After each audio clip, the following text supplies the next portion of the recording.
Hello students, today we are reading next poem of First Flight of class 10, that is Amanda, written by Robin Klein, who is an Australian author of books for children. This poem is based on the idea that the greatest wealth that a child wants to possess is his or her freedom. And the thing that he or she never likes is the constant nagging, unwanted instructions, and even overprotective nature of the parents.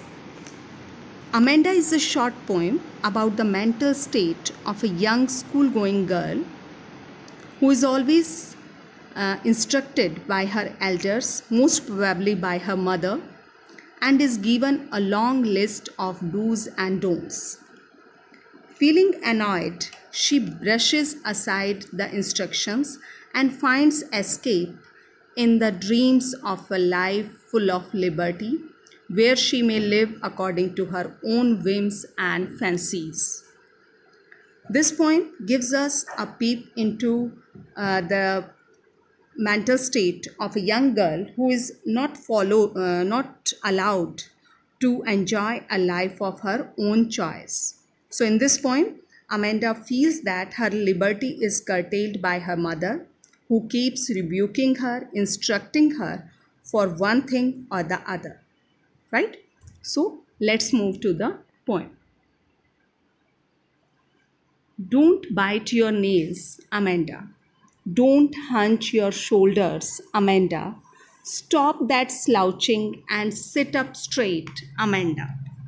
So you can see Amanda, and after that there is a exclamation mark. That means every now and then Amanda is being addressed by her parent, and most probably she is her mother.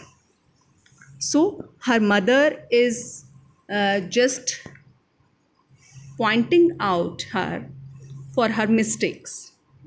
So the poet is describing Amanda, a little girl who is always pointed out by her mother for her mistakes and how she imagines her life to be. Don't bite your nails, Amanda. Don't hunch. Hunch means bend your shoulders, Amanda.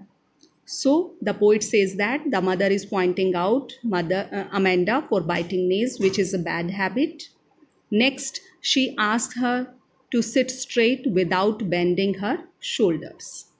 So we can say Amanda, who has habit of bending her shoulders and sitting lazily, is being pointed out because her mother wants her to sit in the right posture. Stop that slouching. Slouching means sitting in a lazy way, and sit up straight, Amanda. So that is very clear that at this point of time, when she is being scolded by her mother, she is her mother wants her to sit in the right posture.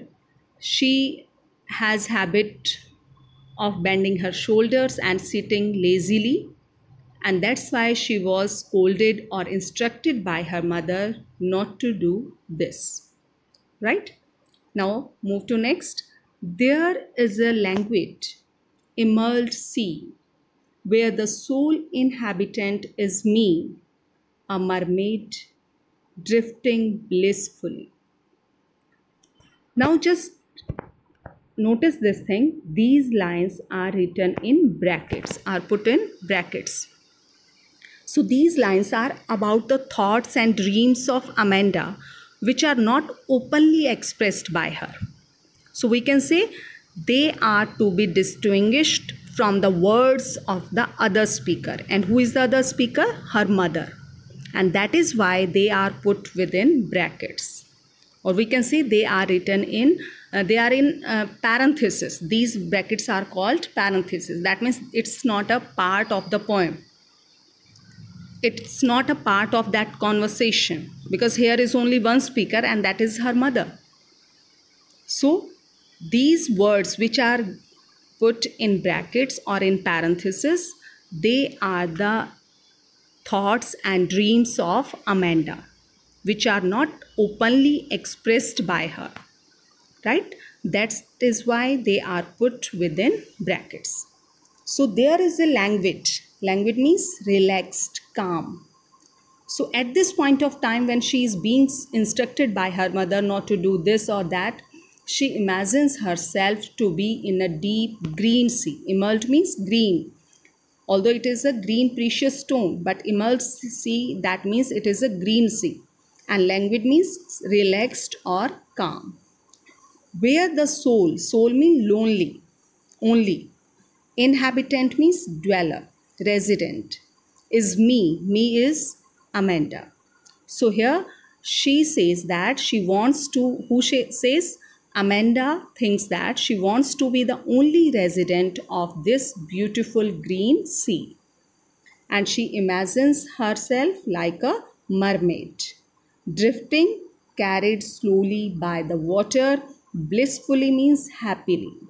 So she imagines herself like a mermaid who is alone there and leads her life or lives her life in a very relaxing manner.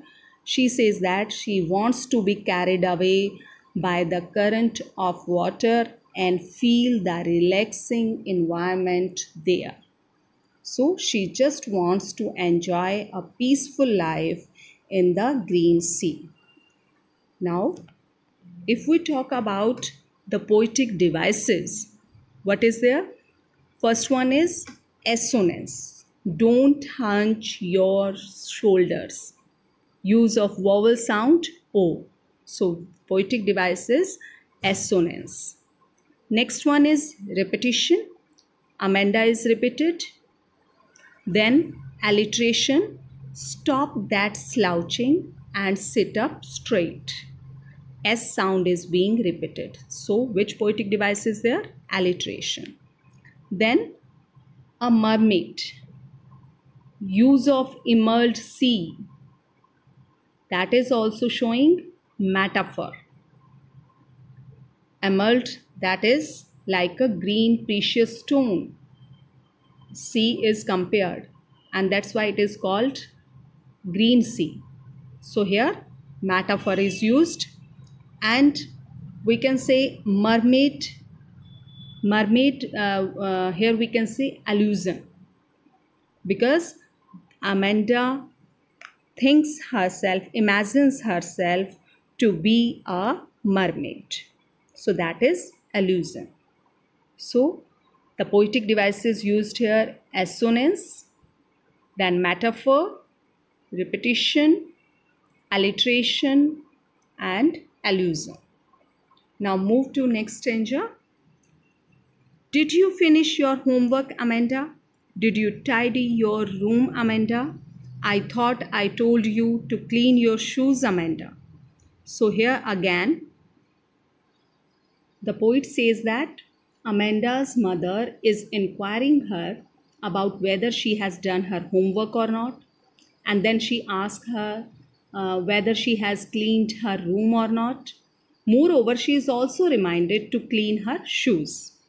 So these are the instructions which are given by her mother. So here we can see that the mother is constantly asking her questions regarding her homework being done or not, or whether she had cleaned up her room and shoes or not. But on the other hand, again, I am an orphan roaming the street. I pattern soft dust with my hushed bare feet. The silence is gold, the freedom is sweet.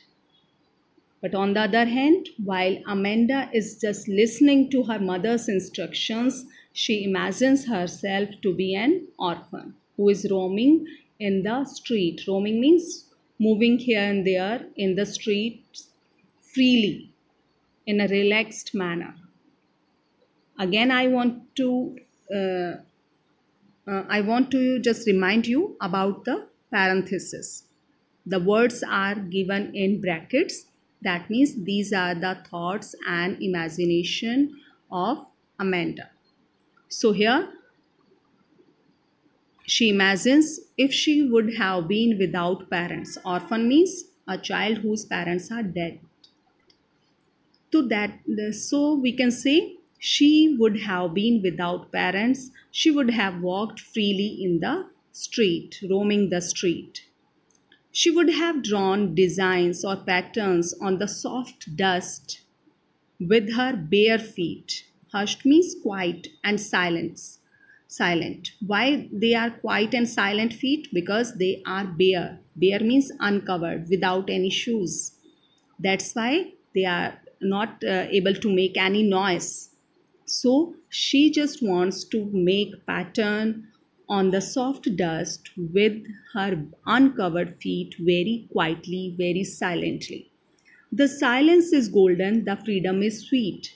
Moreover, she is so fed up of these constant instructions from her mother that she says silence is golden, which means that silence is very crucial and precious. And she further says that freedom is sweet. This means she never feels free when she is with her mother. That's why she wants to be free. Right? Now, move to the literary devices used in these lines. Here again, assonance, thought, told, you, your shoes, use of vowel sound. Then metaphor, silence is golden and freedom is sweet. So freedom is said to be sweet in taste and silence is said to be glorious like golden color. So that poetic device is metaphor. Again, allusion is there. She just imagines herself to be, here it will not be allusion because it's not a character, right? Now move to the next. Don't eat that chocolate, Amanda. Remember your acne, Amanda. Will you please look at me when I'm speaking to you, Amanda? So, Amanda's mother is disallowing her to eat chocolates. She reminds her of pimples, acne means pimples, that Amanda faces due to eating chocolates. And at last, again, she scolds her, she rebukes her for not paying attention to what her mother says. Or we can say, she just wants that Amanda should look at her when she is speaking to her. But Amanda is just busy in doing her work. She's not paying attention to whatever her mother is saying or instructing. Then, I am Rapunzel. I have not a care. Life in a tower is tranquil and rare. I shall certainly never let down my bright hair. So here we can say now Amanda imagines herself to be Rapunzel. Rapunzel was a character from a fairy tale that was captured in a tower by a witch.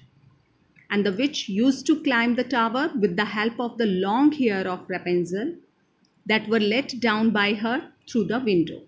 So now Amanda wants to be Rapunzel because she feels that life in the tower will be peaceful and unusual, uncommon. Rare means that cannot be possible for everyone. It's uncommon, and tranquil means it would be calm, it will be peaceful. She thinks that she will be free and live in a peaceful environment in the tower. But she also confirms to herself that she will never let her hair down to anyone so that nobody could come to her in the tower. That's why she would never let down her bright hair, her golden hair, to climb so that nobody could come to her in the tower. So we can say every now and then she just gives stress on living in a peaceful environment with liberty. Right? Again, come to the literary devices. Assonance is there. Will you please look at me when I am speaking to you? Vowel sound, use of vowel sound E and O. Then here, allusion is there. Use of famous fairy tale character Rapunzel. That means the character, Amanda is just imagines herself to be the ancient characters like Mermaid and Rapunzel, right? So these poetic devices are used here. Come to the last. Stop that sulking at once, Amanda. You are always so moody, Amanda. Anyone would think that I nagged at you, Amanda. Now, Amanda's mother warns her for behaving in a very odd manner. She asks her to stop being in a bad mood. Sulking means feeling unhappy. So you have to stop being in a bad mood. Moreover, she blames her of having such an unstable mood, unstable state of mind. Moody means unstable status of mind. Anyone would think that I nagged at you. She also scolds her by saying that her behavior will one day make people think that Amanda was constantly being harassed by her mother or nagged by her mother, scolded by her mother. So here we can say, though Amanda is always pointed by her mother on every small thing, but she can't react to this. If she reacts towards this by getting emotional, her mother takes this against her sense of pride and scolds her that she should not behave like this, as others would think that Amanda's mother is very dominating towards her child. So, what we get the message from this poem.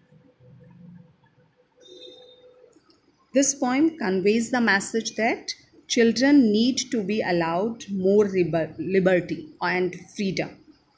Excessive nagging makes them defiant and they turn a deaf ear to the instructions of the elders. Actually, there should be a bonding, a healthy bonding between parents and the children. Even parents should understand the psychology of children, and the children should also be respectful and responsible to their parents. I hope you are able to understand this poem. If you are having any doubt, you can discuss in the group. Thank you. Have a good day.